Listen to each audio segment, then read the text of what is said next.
Bismillahirrahmanirrahim. Assalamualaikum warahmatullahi wabarakatuh. Innal hamdalillah wassalatu wassalamu ala habibina syafi'ina nabiyina Muhammadin sallallahu alaihi wasallam wa alihi washabbihi ajma'in wa ba'd. Allahumma la sahla illa ma ja'altahu sahla wa anta taj'alul hazna idza syi'ta sahla. Allahumma ya mu'allim Adam alimna, Allahumma ya mufahhim Sulaiman fahimna, Allahumma tahhir qulubana minan nifaq wa a'malana minar riya wa alsinatana minal kadhib wa a'yunana minal khiyanah innaka ta'lam kha'inatal a'yun wa ma tukhfis sudur ya arhamar rahimin ya mujibas sa'ilin. Allahumma ansur ikhwanana al-muslimin al-mustad'afina fi Palestina, Allahumma ansur ahla Gaza, Allahumma ansur ahla Gaza. Baik. Alhamdulillah, kita bersyukur kepada Allah Subhanahu wa taala di mana Allah Subhanahu wa taala masih memberikan rahmat, nikmat, taufik, hidayah, juga nikmat kesehatan jasmani dan rohani, sehingga dengan nikmat-nikmat tersebut kita alhamdulillah masih istiqomah di dalam beribadah kepada Allah Subhanahu wa taala. Mudah-mudahan keistiqomahan ini kita bawa sampai akhir hayat kita. Karena di antara hikmah keutamaan daripada istiqomah adalah sangat besar. Terutama istiqomah di dalam memegang keimanan kita, ketaatan kita sampai akhir ajal menjemput. Allah Subhanahu wa taala berfirman bunyinya seperti ini. Innal ladzina qalu rabbuna Allah thumma istaqamu tatanazzalu alaihimul malaikah alla takhafu wa la tahzanu wa absiru bil jannati allati kuntum tu'adun. Ya.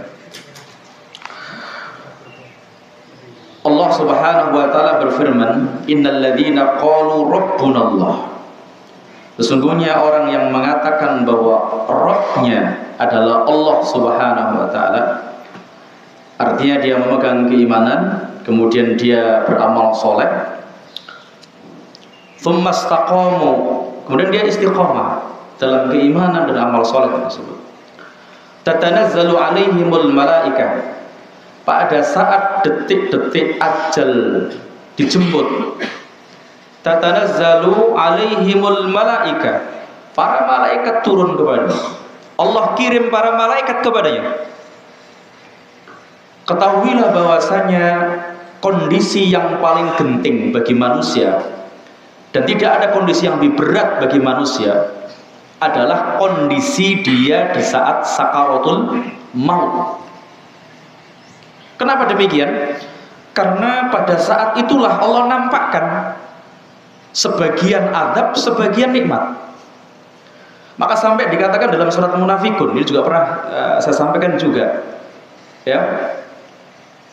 Wa anfiqu mimma razaqnakum min qabli ayyatiya ahadalkumul maut fayaqula rabbi laula akhartani ila ajalin qarib fa asaddaqa wa akum minas sholihin.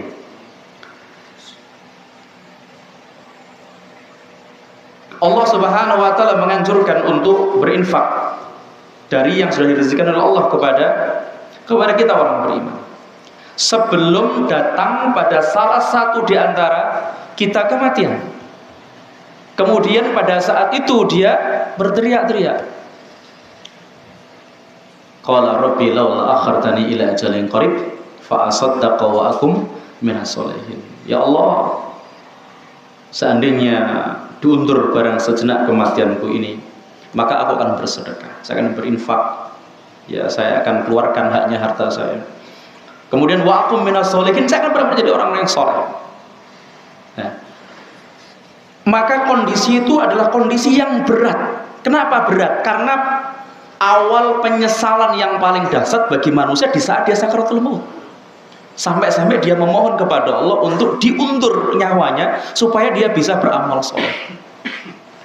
Nah, ternyata pada saat kondisi yang genting itu ternyata tidak berlaku bagi orang-orang yang ketika dia meninggal dunia dalam keadaan dia istiqomah di dalam memegang keimanannya, ketauhidannya dan amal-amal solehnya. Ya. Sampai-sampai dalam rangka menghibur orang yang istiqomah tadi itu, Allah kirim para malaikat, tatanazzalu alaihimul malaika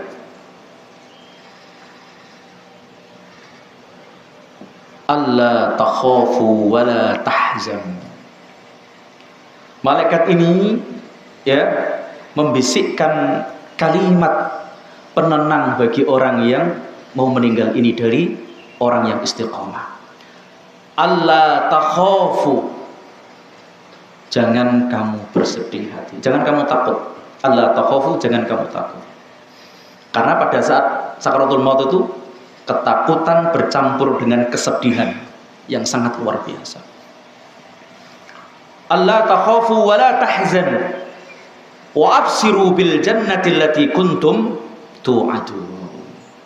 Kamu nggak usah takut dan nggak usah bersedih. Ini loh, ada kabar gembira dari Allah untukmu.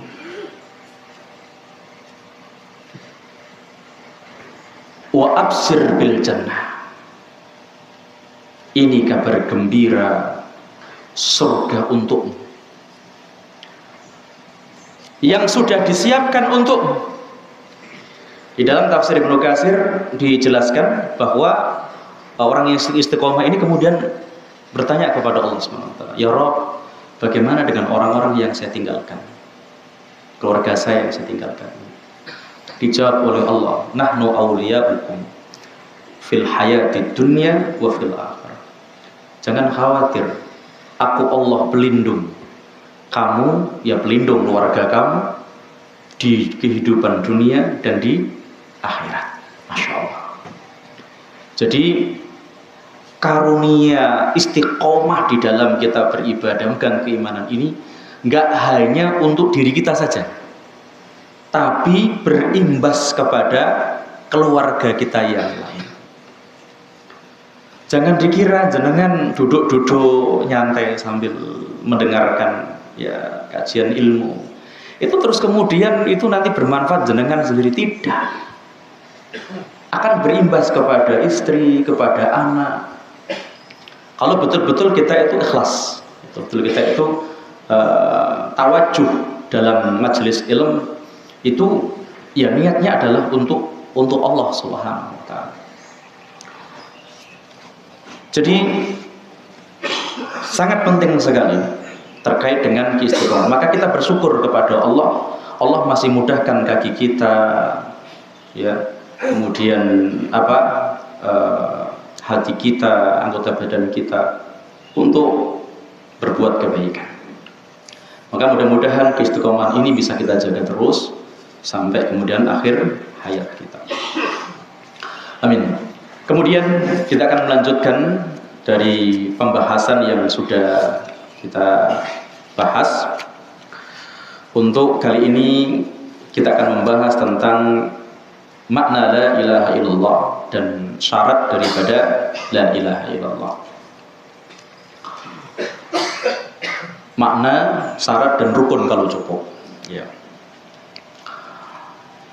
Kita tidak cukup hanya ngerti la ilaha illallah, itu artinya ada yang mengatakan tidak ada Tuhan selain Allah. Kalau sebagian ulama, ya, ulama tauhid memberikan makna la ilaha illallah itu dengan makna la ma'buda bihaqqin illallah.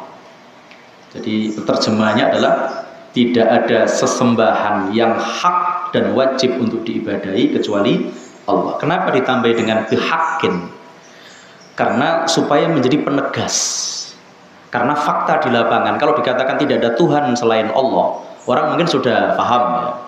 Namun ketika mengatakan ini penjelasan ulama yang menjelaskan kenapa harus ditambah dengan bihaqqin, karena secara umum, ya, Kalau dikatakan tidak ada Tuhan selain Allah, fakta di lapangan manusia meyakini banyak Tuhan. Berarti kalau Tuhan yang baik dan jelek itu sama, maka dikasih pembeda dengan bihakin. Dalam bahasa Arab itu dikasih khobar, bihakin, tambahan.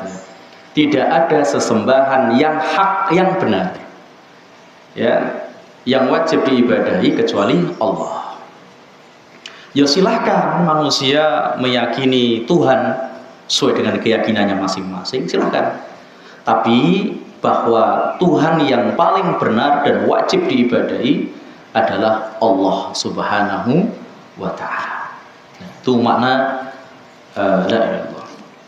Kemudian kita pernah dengar ucapan gitu. Jadi miftahul jannah la ilaha illallah. Kunci surga itu adalah la ilaha illallah. Jenengan pernah menjumpai, Pak, kunci itu polos, nggak ada renggetnya sama sekali. Seluruh kunci itu mesti apa? Mesti ada renggetnya. Ya. Kalau kunci ini polos, bisa nggak dibuat buka? Bisa nggak? Bisa. Nah. Jadi ada sebagian ulama memberikan gambaran yang rasio. Ya. Miftahul jannah la ilaha illallah. Kunci surga itu adalah la ilaha illallah. Ya, kunci itu ada rengget-renggetnya. Ya. Yang rengget-renggetnya inilah yang nanti disebut sebagai syarat la ilaha illallah. Jadi tidak cukup dengan la ilaha illallah, tapi dia harus tahu syarat rukunnya la ilaha illallah. Kenapa demikian?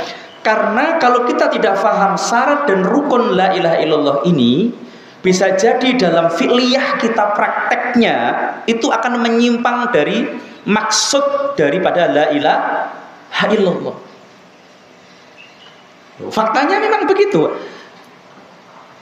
Orang kafir Quraisy, Abu Jahal, Abu Lahab, ya, dia itu disuruh mengucap la ilaha illallah, nggak mau. Kenapa nggak mau? Dia tahu konsekuensinya. Kalau saya mengucap la ilaha illallah, dia sudah tahu di dalamnya terkandung syarat rukunnya, itu sudah tahu. Konsekuensinya itu sudah tahu. Bahkan disebutkan atariku alihatana li syairin majnun. Apakah aku harus meninggalkan sesembahan-sesembahanku sekedar mengikuti Muhammad sallallahu alaihi wasallam? Lihat. Jadi dia tidak mau karena dia tahu konsekuensinya. Kalau dia siap mengucapkan kalimat la ilaha illallah, berarti seluruh sesembahan yang dia sembah selain Allah adalah Ta'uza, Manat dan seterusnya itu, maka dia harus hancurkan, dia harus hapus. Nah, sebagian kita kan sering sholat membaca asyhadu an la ilaha illallah, subuhnya nangis-nangis, ya Allah, Rabbi auzi'ni an ashkura ni'mataka allati an'amta alayya, atau Rabbi habli rizqan halalan thayyiban. Allahumma inna as'aluka rizqan halalan thayyiban. Ya Allah, saya minta rezeki yang halal lagi baik. Habis sholat subuh, Pak, ikhlas. Enggak taunya ke pasar, dia pakai pelaris. Dia menyandarkan rezeki kepada orang, kepada selain Allah. Dia menyandarkan keamanan, kesehatannya, keselamatannya, kesembuhan penyakitnya kepada selain Allah. Padahal dia setiap sholat dia mengucapkan kalimat tauhid, asyhadu an la ilaha illallah. Kenapa demikian? Karena bisa jadi nggak memahami syarat rukun daripada kalimat la ilaha illallah. Ini penting. Baik, itu makna la ilaha illallah adalah la ma'budu bihaqqin illallah. Tidak ada sesembahan yang hak melainkan hanya Allah. Kemudian yang kedua adalah rukun kalimat la ilaha illallah. Kalimat la ilaha illallah atau syahadat la ilaha illallah itu mengandung dua rukun. Yang pertama adalah an-nafyu dan yang kedua adalah al-itsbat. An-nafyu itu adalah meniadakan. Ini ada pada kalimat la ilaha, tidak ada Tuhan, tidak ada sesembahan. Ya, fathah. Ya, kalau kita paham bahasa Arab, jadi lam di sini adalah lamun nafyi, lam yang meniadakan isim di depannya. La ma'buda, tidak ada sesembahan sama sekali. La fulusa, la nukuda, nggak ada uang sama sekali. Fathah. Di lam ini fungsinya meniadakan. Di antaranya lam ini dimaksud di sini adalah lamun nafyi, lam yang meniadakan.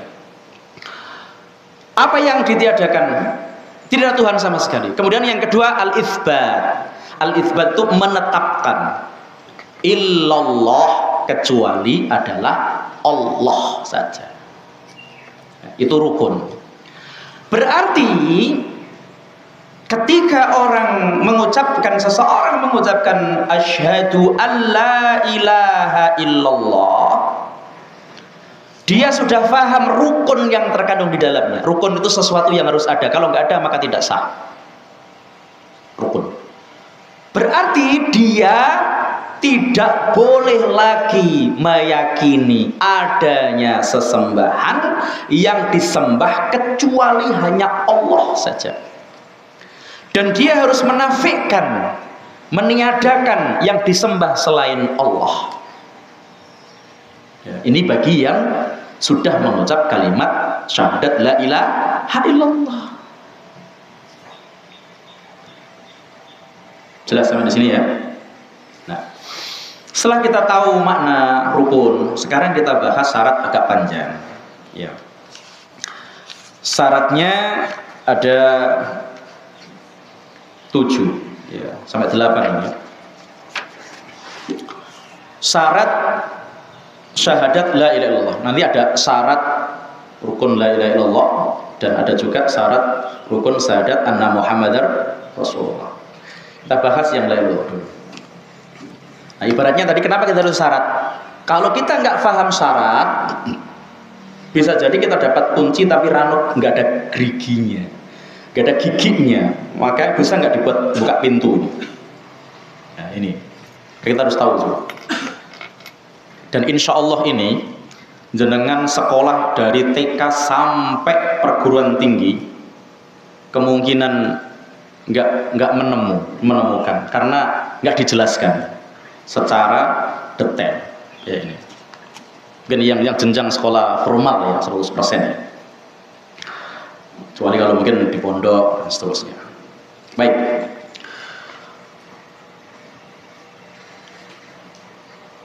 Yang pertama, syarat daripada la ilaha illallah adalah al-ilmu al-munafi lil jahl. Yaitu ilmu meniadakan kebodohan. Yang pertama adalah al-ilmu, ilmu. Maknahu al-ilmu bimakna la ilaha illallah nafyan wa itsbatan. Al-ilmu maknahu artinya al-ilmu di sini adalah makna la ilaha illallah nafyan wa itsbatan. Orang yang mengucapkan kalimat la ilaha illallah, dia harus tahu maknanya sekaligus rukunnya yang terkandung di dalam kalimat la ilaha illallah tadi. Rukunnya tadi ada berapa? 2. Jadi an-nafyu wal itsbat. Apa yang dia tiadakan? Yang ditiadakan seluruh sesembahan selain Allah. Yang ditetapkan siapa? Allah Subhanahu wa taala. Yang menetapkan siapa? Kita apa? Allah sendiri yang menetapkan. Ya. Ad-dalilu qauluhu ta'ala fa'lam annahu la ilaha illallah. Dalilnya adalah firman Allah Subhanahu wa taala, maka ilmuilah, ketahuilah bahwasanya tidak ada sesembahan yang hak, yang berhak dan wajib diibadahi kecuali adalah Allah. Maka mengetahui ilmu itu penting. Imam Bukhari rahimahullahu taala dalam kitabnya ada bab yang ditulis di situ ada al-ilmu qabla al-qaul wal amal. Ilmu sebelum perkataan dan perbuatan, harus mendahului perkataan dan perbuatan. Ya, kenapa? Karena perkataan dan perbuatan Ibadah seseorang itu akan benar kalau didahului dengan ilmu. Maka kewajiban ilmu ini kemarin sudah saya jelaskan adalah setara dengan ibadah. Meskipun ilmu sendiri ini secara fungsi, maksudnya kewajiban dalam mencarinya wajib sebagaimana kewajiban ibadah adalah sampai mati. Ya, sampai apa? Mati. Kemudian itu yang pertama. Yang kedua, al-yakin al-munafi lisyak. Yang kedua, syaratnya yang kedua adalah yakin. Yakin. Apa yang dimaksud dengan yakin ini? Ayyakuna qailuha ala yakinin tamin bi annallahu wal ma'bud al-haq. Adalah meyakini bahwasanya, jadi orang yang bersahadat ini, orang yang bersaksi ini, dia harus meyakini betul-betul bahwasanya, ya dengan keyakinan yang sempurna, bahwasanya Allah adalah al-ma'bud al-haq, yang diibadahi, yang disembah secara hak itu adalah Allah. Kenapa? Karena kalau kita ragu, maka keyakinan kita tidak ada, persaksian kita tidak ada faedahnya. Ya. Jadi persaksian kita berupa mengucapkan kalimat asyhadu an la ilaha illallah, kemudian kita tidak yakin, maka persaksian kita tidak berfungsi. Ya. Sebagaimana orang-orang munafik. Orang munafik itu secara zahir, dia secara zahir menampakkan satu Islam. Abdullah bin Salul itu Masya Allah kalau sholat di belakangnya Rasulullah, kalau perang depan ini. Ya. Namun ketika Rasulullah meninggal, dia kemudian apa? Mengaku sebagai nabi. Ya, gembong munafikin. Jadi orang munafik itu tidak sama antara lisan dengan hatinya. Lisannya mengucapkan asyhadu an la ilaha illallah, namun hatinya mengingkari apa yang dia ucapkan. Maka yang dia ucapkan tidak sah, hakikatnya tidak berfungsi. Dan oleh karena itu orang munafik itu dicela oleh Allah dalam surat Al-Baqarah, wa minan nasi may yaqulu amanna billahi wa bil yaumil akhir wa ma hum bimu'minin yukhadi'unallaha wa rasul yukhadi'unallaha walladzina amanu. Jadi orang-orang munafik itu ingin menipu Allah dan juga ingin menipu orang-orang beriman. Wa ma yahda'una illa anfusahum wa ma yashkurun. Hakikatnya mereka menipu diri mereka sendiri sementara mereka nggak sadar. Ya, memang orang munafik itu nggak bisa, Pak, kita melihat karena manusia itu hanya dibolehkan untuk menjustis zahir. Nggak boleh menjustis batin. Oh, orang kalau potongannya kayak begini, hatinya mesti seperti ini, nggak bisa. Ya. Maka dulu orang munafik itu dibiarkan oleh Rasulullah karena bahaya kalau nanti Rasulullah membunuh mereka, maka dikatakan Rasulullah telah membunuh orang beriman. Maka orang munafik itu yang tahu ya dirinya sama Allah saja. Nah, sementara kita sebagai pengetahuan jangan sampai kita punya sikap seperti itu. Lisan kita mengucapkan persaksian asyhadu an la ilaha illallah, namun hati kita tidak meyakini apa yang kita ucapkan. Maka syarat yang kedua, ya, syarat la ilaha illallah adalah ayyakuna qailuha ala yakinin tamin. Orang yang mengucapkan kalimat la ilaha illallah, dia harus yakin 100% dengan keyakinan yang sempurna bahwa Allah adalah betul-betul sesembahan yang hak dan tidak boleh ragu sama sekali. Ad-dalilu qauluhu ta'ala innamal mu'minuna alladzina amanu billahi wa rasulihi thumma lam yartabu. Sesungguhnya hanyalah orang-orang yang beriman adalah orang-orang yang beriman dengan Allah dan Rasulnya. Thumma lam yartabu, kemudian dia tidak ragu-ragu. Jadi sesungguhnya hanyalah orang beriman itu adalah orang yang beriman dengan Allah, beriman dengan Rasulullah SAW, dan dia tidak ragu-ragu dengan keimanannya sama sekali. Thumma lam yartabu. Wajahadu bi amwalihim wa anfusihim fi sabilillah. Mereka berjihad di jalan Allah dengan harta dan jiwa mereka. Ulaika humus shadiqun. Merekalah orang-orang yang benar, orang-orang yang jujur, orang-orang yang benar. Ya. Maka keimanan tidak boleh setengah. Lahir batin harus sama. Apabila tidak sama, maka masuk kategori munafik. Na'udzubillah.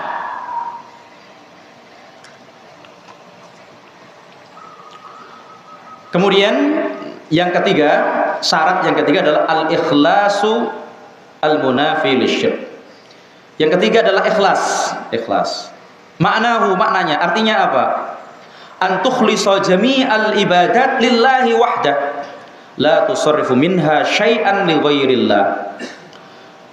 Jadi makna ikhlas, syarat yang ketiga, syarat syahadat la ilaha illallah adalah engkau memurnikan, ya, memurnikan jami'al ibadat, semua ibadah itu lillahi wahdah, semata-mata hanya untuk Allah. Semua ibadah yang disyariatkan, ada sholat, ada puasa Ramadan, ada zakat, ada umroh, ada haji, ada birrul walidain, ada sedekah syariah, thalabul ilmi, ya, seluruh ibadah. Kalau Syekhul Islam Ibnu Taimiyah mengatakan bahwa apa yang dimaksud dengan ibadah, ismun jami'un likulli ma yuhibbullah wa yarda. Jadi semua sebutan yang Allah ridhoi, baik dari perkataan maupun perbuatan, yaitu adalah ibadah. Maka yang namanya ibadah tidak boleh diberikan kepada selain Allah. Contoh berkorban, ya, berkorban itu kita menyembelih, ya. Maka pernah ada kisah gara-gara seekor lalat seseorang masuk neraka dan masuk surga.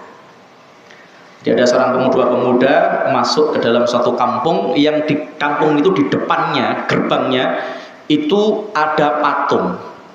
Tidaklah setiap orang yang masuk ke dalam kampung ini dia harus mengorbankan sesuatu kepada patung ini. Kemudian apa saja? Binatang, apa saja binatang. Kemudian yang satu nyari, akhirnya tidak dapat kecuali hanya seekor lalat saja, lalat. Kemudian dikorbankan lalat itu kepada patung tersebut. Kemudian dia masuk ke kampung bebas. Yang satunya, mana korban kamu? Saya tidak ngambil korban. Kenapa tidak mau? Karena korban itu adalah haknya Allah Subhanahu wa ta'ala.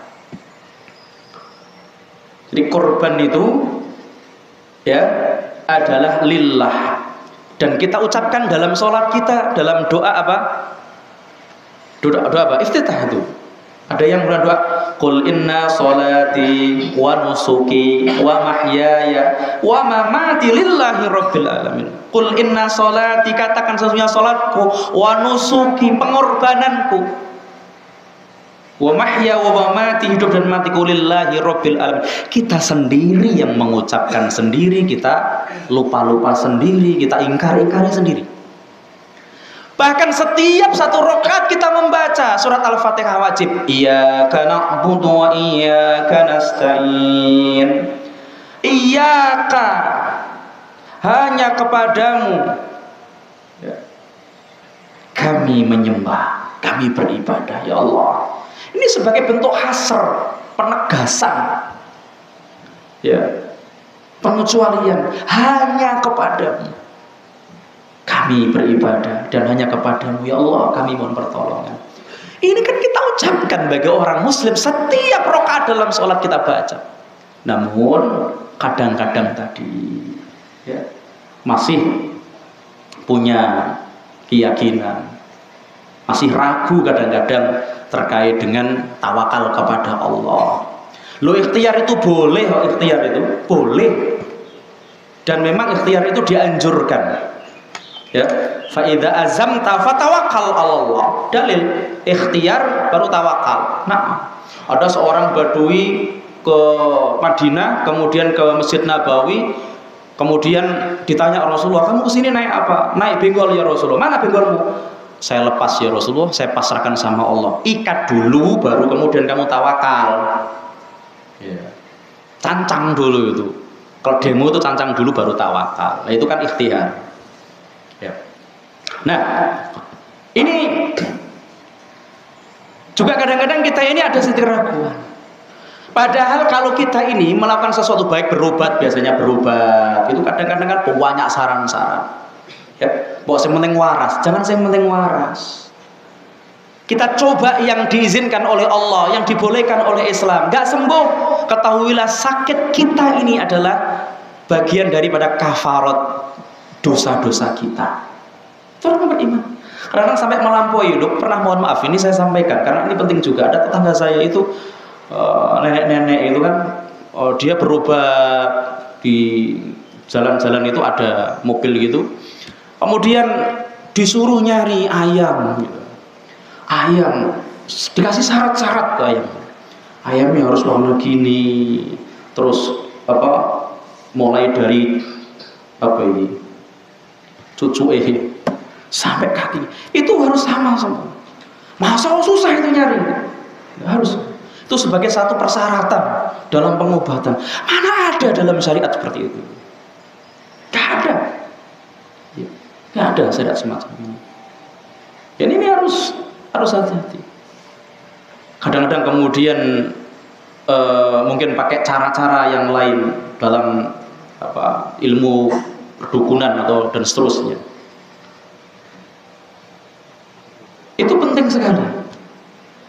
Jangan sampai kita asal sembuh, kesembuhan kita tidak lebih ringan itu dibanding dengan yang kita lakukan. Karena bisa jadi kalau itu kemudian diketahui caranya tidak dibenarkan oleh Allah Subhanahu wa taala, oleh Islam. Ya, itu kan bisa masuk kategori syirik kalau memang itu kemudian kita meminta kepada selain Allah Subhanahu wa taala. Kan dalam surat Jin kan dikatakan innahu kana rijalun minal insi ya'udzuuna birijalin minal jin. Sesungguhnya ada segolongan pemuda dari golongan manusia, ya pemuda manusia itu ya'udzuuna birijalin minal jin. Meminta perlindungan dari golongan pemuda dari kalangan jin. Allah tegaskan fazaduhum rahaqa.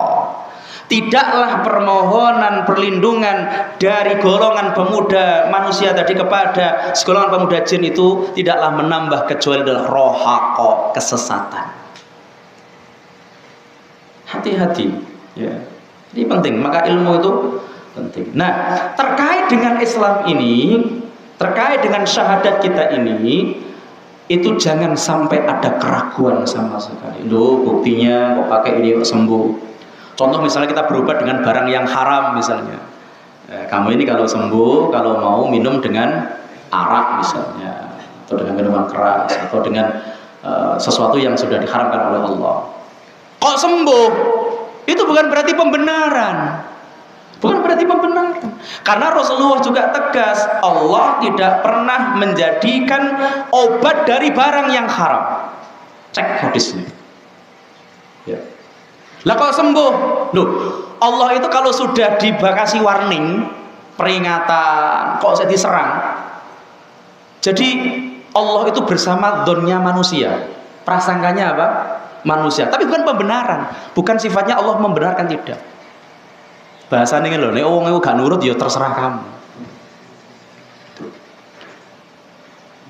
Maka dari situ saja jelas. Kita nggak usah ragu terkait dengan apa yang diinformasikan oleh Rasulullah SAW karena itu wahyu. Ya. Maka ketika kita berobat dengan obat-obat yang istilahnya boleh halal, nggak sembuh, sudahlah kita bersabar. Nggak usah kemudian mengejar itu, tapi harus menyeberang atau menyerang batas Allah Subhanahu wa taala. Jadi keyakinan kita, persaksian kita terhadap Allah Subhanahu wa taala ada sesembahan yang hak, jangan sampai ragu. Nah, kita bisiki, jangan-jangan yang benar itu bukan Islam. Bisa jadi adalah keyakinan yang lain. Ya. Jangan sampai. Ya, kenapa? Karena kalau ragu-ragu itu ya tidak boleh, tidak sah, harus yakin. Baik. Yang ketiga tadi adalah ikhlas. Ikhlas ya. Ikhlas adalah memurnikan semua ibadah adalah untuk Allah. Jadi ibadah yang mestinya diberikan kepada Allah jangan sampai diberikan kepada selain Allah. Tak boleh. Ya, itu adalah haknya. Termasuk tadi yang saya ceritain tadi adalah gara-gara tadi, ya akhirnya orang yang tidak memberikan korban tadi dibunuh. Ya. Tapi dia masuk surga dan yang korban masuk neraka. Karena itu dosa syirik besar. Berkorban ya kepada selain Allah termasuk syirik besar. Nah, orang meninggal dunia membawa dosa syirik besar adalah khalidin ya finnari khalidina fiha abada. Kekal di dalam neraka. Kadang-kadang itu kita hebohnya itu lain. Ya. Hebohnya itu lain. Kadang-kadang dosa yang mestinya tingkatannya itu enggak sampai mengeluarkan dari Islam itu ramenya setengah mati. Kalau ada aktivitas yang itu termasuk dosa besar, tenang-tenang saja. Maka ada dosen itu ya di Timur Tengah menguji mahasiswa itu. Jadi, wahai mahasiswaku, saya perjalanan ke sini tadi ada dua berita yang menghebohkan sekali.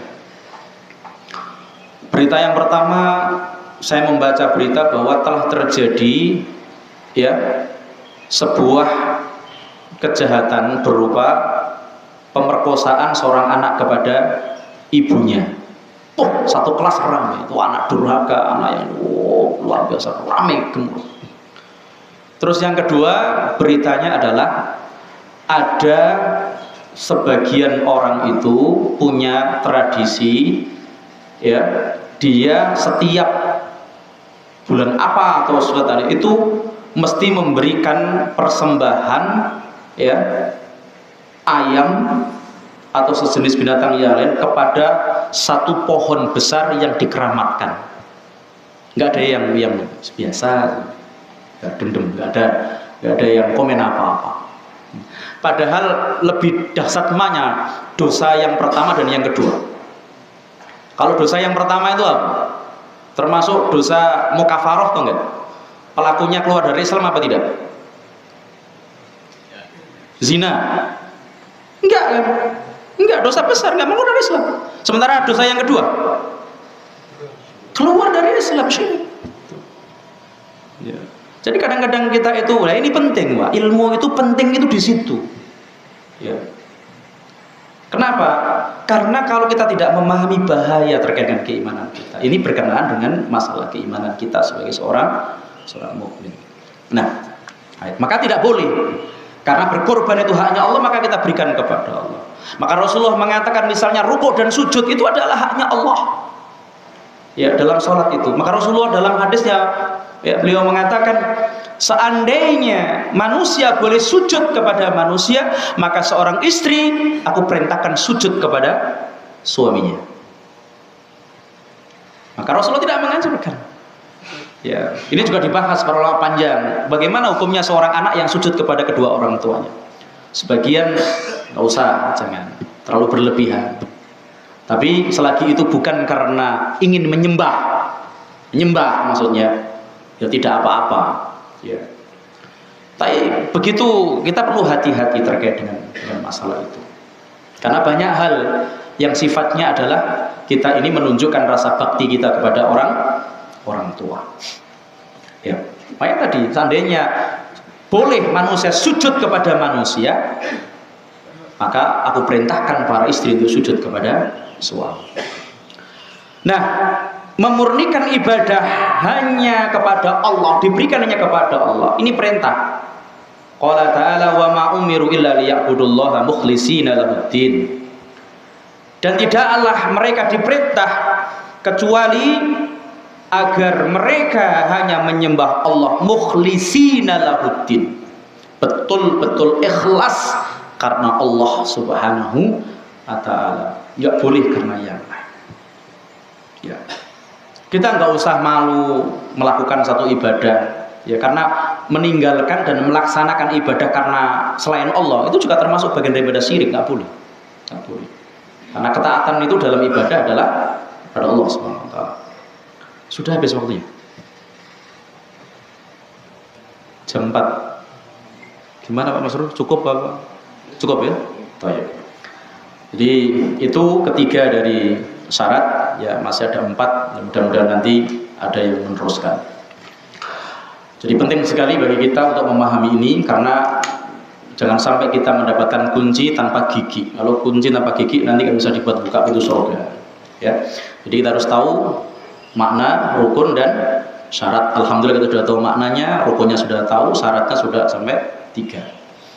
Mudah-mudahan kita semuanya dimudahkan oleh Allah Subhanahu wa taala untuk mendapatkan ilmu yang pokok, yang penting, sehingga kita betul-betul bisa menjalani keimanan kita, ibadah kita dengan benar, dan tentunya adalah karena kita semuanya berharap apapun yang kita usahakan dari ibadah itu, ya kalaupun toh kurang sempurna, ya mudah-mudahan Allah sempurnakan pahalanya dan diterima olehnya. Itu harapan kita, dan kita diperintah supaya ibadah kita itu baik, benar, maka kita diperintah untuk thalabul ilmi, sehingga nanti ibadah kita itu bisa benar, bisa dengan sesuai sebagaimana tuntunan Allah dan Rasulnya.